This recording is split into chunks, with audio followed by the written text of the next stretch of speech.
আজি 5 kilometre running কৰিম। SSC যিসকলে ফিজিকেল দিবলৈ যাব সেইসকল কেণ্ডিডেটে 5 কিলোমিটাৰ ৰানিং কৰিব লাগিব। টাইম দিয়ে 24 মিনিট।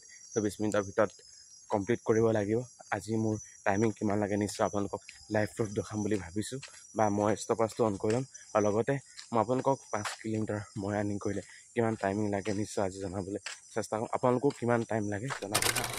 মই আপোনালোকক কৈছিলোঁ যে 5 কিলোমিটাৰ কমপ্লিট কৰিম বুলি, সেইবাবে 5 কিলোমিটাৰ আপোনালোকৰ মাজত কমপ্লিট কৰি দেখালোঁ। আৰু টাইমিংটো মোক কিমান টাইমিং লাগিছে, যিসকলে SSC GD ফিজিকেল দিবলৈ যাব সেইসকল কেণ্ডিডেটৰ বাবে এই ভিডিঅ'টো মই প্ৰস্তুত কৰিছোঁ।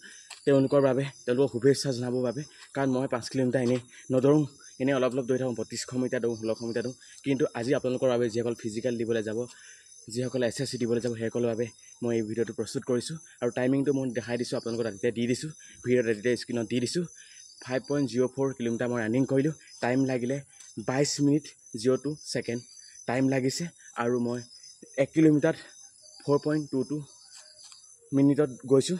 নিশ্চয় কিলোমিটাৰত 4.22 গৈছোঁ। আপোনালোকে যদি নৰ্মেলি এনেদৰেও যায়, নিশ্চয় আপোনালোকে 4.5 মিনিটত যদি কিলোমিটাৰটো যায়, নিশ্চয় আপোনালোকে কোৱালিফাই কৰিব, কাৰণ 24 মিনিট টাইম দিয়ে আপোনালোকৰ যি SSC GD কনষ্টেবলৰ কাৰণে। গতিকে সকলোকে মোৰ ফালৰ পৰা অভিনন্দন জনাইছোঁ।